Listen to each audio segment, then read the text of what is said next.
अस्सलाम वालेकुम, मेरा नाम फ़हीम वहीद। आज हम ट्रेडिंग साइकोलॉजी का पार्ट 4 डिस्कस करेंगे। इससे पहले मैं ट्रेडिंग साइकोलॉजी पे 3 वीडियोस बना चुका हूँ।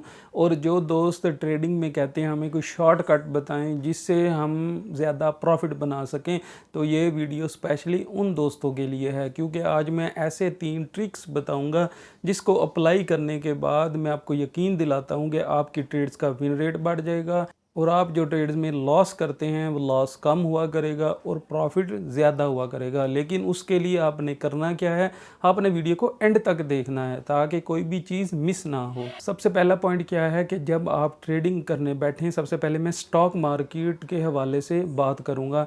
जब आप ट्रेडिंग करने बैठें तो आपने मार्केट के ओपनिंग टाइम पे ट्रेड नहीं करनी, बल्कि मार्केट के क्लोजिंग टाइम पे ट्रेड करनी है। यानी कि जब स्टॉक मार्केट पाकिस्तान में, जो पाकिस्तान स्टॉक एक्सचेंज है, वो तकरीबन 9 साढ़े 9 बजे ओपन होती है और दोपहर को तकरीबन 3 साढ़े 3 बजे क्लोज़ हो जाती है। तो आपने ओपनिंग टाइम पे ट्रेड नहीं करनी, बल्कि क्लोजिंग टाइम पे ट्रेड करनी है। ओपनिंग टाइम में क्या होता है कि ओपनिंग टाइम में स्टूडेंट्स, जॉब करने वाले लोग, न्यूज़ देखने वाले लोग, अखबार पढ़ने वाले लोग, ये सारे इस टाइम ट्रेड कर रहे होते हैं और काफ़ी इमेच्योर ट्रेडर्स ट्रेड करते हैं।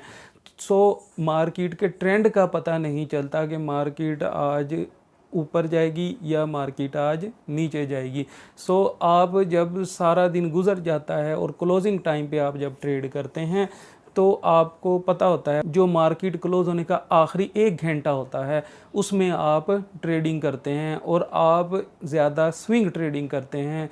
अगर मार्केट बुलिश है तो हो सकता है कि जब मार्केट ओपन हो और वो गैप डाउन ओपन हो, और जब क्लोजिंग हो तो ज़्यादा चांसेस हैं कि मार्केट ऊपर क्लोज होगी। और अगर मार्केट बेरिश है तो हो सकता है कि मार्केट गैप अप ओपन हो, लेकिन जब क्लोज़ होगी तो डाउन क्लोज़ होगी।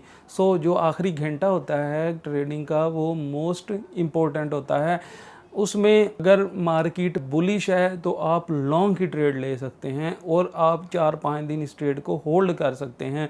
तो जब आपको प्रॉफिट ज़्यादा दिखे तो आप उस टाइम ट्रेड क्लोज़ कर दें। और अगर मार्केट बेरिश हो तो ज़्यादा चांसेस हैं कि क्लोजिंग टाइम पे मार्केट डाउन होगी। सो आप वहाँ पे सेल शॉर्ट की ट्रेड ले सकते हैं और उसी तरीके से आप 3-4 दिन वो ट्रेड होल्ड कर सकते हैं और जब आपको प्रॉफिट नज़र आए तो आप उस टाइम ट्रेड क्लोज कर सकते हैं। अगर हम क्रिप्टो करेंसी ट्रेडिंग की बात करें तो आप कोशिश करें मॉर्निंग टाइम में आप ट्रेड ना करें, क्योंकि crypto currency market 24 hours bye 7 की है।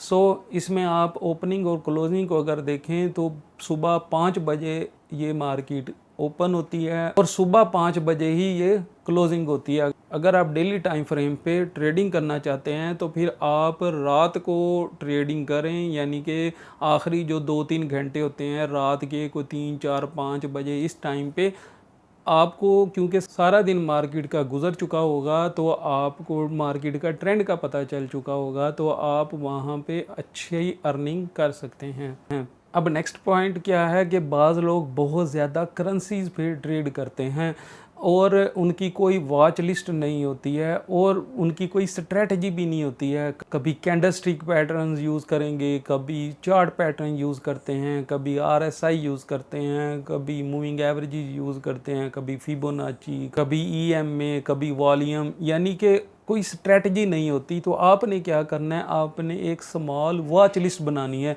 यानी अगर मैं क्रिप्टो करेंसीज़ की बात करूं तो आपने जो टॉप 20 करेंसीज़ हैं उनकी एक 5-6 करेंसीज़ की वॉच लिस्ट बनानी है।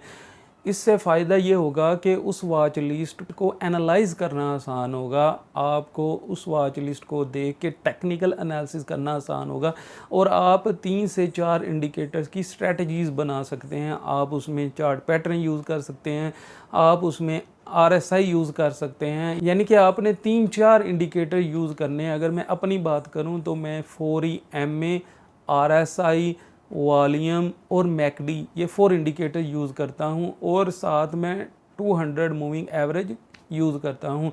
सो इसी तरीके से आपने ऐसा विनिंग सेटअप बनाना है, ऐसी विनिंग स्ट्रेटजी बनानी है जो आपको अच्छा विन रेट दे। ये स्ट्रेटजीज़ और सेटअप्स हर दफ़ा सक्सेसफुल नहीं होते हैं। इनके तकरीबन 30 to 40% चांसेस फिर भी होते हैं कि ये सेटअप फेल हो जाएं। लेकिन अगर आप अच्छा रिस्क मैनेजमेंट करते हैं, आप रिस्क रिवार्ड रेशो 1:2 या 1:3 रखते हैं, तो आपको अच्छे रिज़ल्ट्स मिल सकते हैं। अगर मैं अपनी वॉच लिस्ट की बात करूं तो मेरी वॉच लिस्ट में इथीरियम, BNB, सोलाना, लिंक और नियर ये 5-6 कॉइन हैं। मैं इन्हीं को ही एनालाइज करता हूं और अपना मैंने जो ट्रेडिंग सेटअप बनाया हुआ है उसी पे ही मैं ट्रेड करता हूं। आप जब अपने ट्रेडिंग सेटअप में ट्रेड करेंगे तो आपको कोई टेंशन नहीं होगी आपकी, क्योंकि उस पर वर्किंग हुई होगी। और ये ट्रेडिंग रोज़ का काम नहीं है, ज़रूरी नहीं है कि आप हर टाइम ही ट्रेड में रहें। जब आपको सेटअप मिले आप ट्रेड करें, जब आपको अच्छी स्ट्रेटजीज़ ना मिलें तो आप ट्रेड ना करें। पैसा लॉस करने से बेहतर है कि आप ट्रेडिंग ना करें। अब नेक्स्ट पॉइंट हम डेली 200 सिंपल मूविंग एवरेज पे बात करेंगे। मूविंग एवरेज क्या होती है? ये एक टेक्निकल इंडिकेटर है जो कि ट्रेंड में डिफरेंशिएट करता है कि मार्केट अप ट्रेंड है या डाउन ट्रेंड है। उसमें ये 200 मूविंग एवरेज डिफरेंशिएट करती है।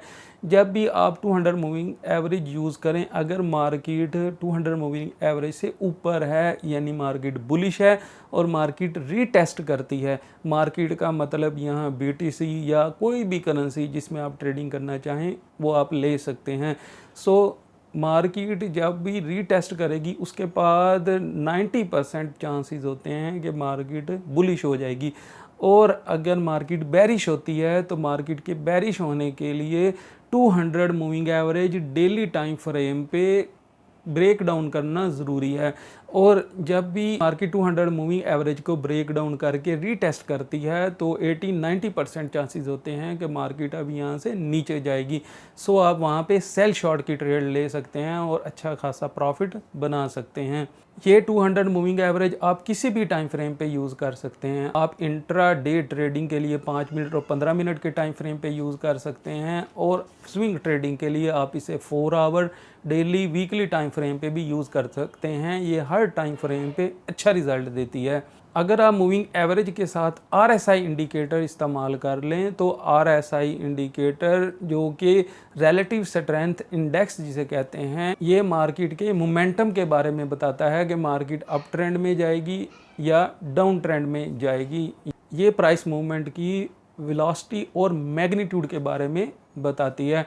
अगर आप RSI को 30 के नीचे देखें तो उसका मतलब है कि मार्केट ओवर सोल्ड हो चुकी है। सो आप वहाँ से लॉन्ग की ट्रेड ले सकते हैं। और अगर RSI 70 से ऊपर है तो इसका मतलब है कि यहाँ पे ओवर बोट हो चुकी है। सो ज़्यादा चांसेस हैं कि मार्केट अब नीचे आएगी, तो वहाँ पे आप सेल शॉर्ट की ट्रेड ले सकते हैं। सो आप 200 मूविंग एवरेज और RSI को मिला के अच्छे रिजल्ट हासिल कर सकते हैं। उम्मीद है आप दोस्तों को वीडियो पसंद आई होगी और आपकी मालूमात में इजाफा भी हुआ होगा। अगर आपको ये सीरीज़ अच्छी लग रही है तो आपसे गुजारिश है वीडियो को लाइक कर दें, चैनल को सब्सक्राइब कर दें और साथ वाले बेल आइकन को प्रेस कर दें ताकि मेरी हर नई आने वाली वीडियो का नोटिफिकेशन आप दोस्तों को मिलता रहे। दुआ में याद रखिएगा। अल्लाह हाफिज़।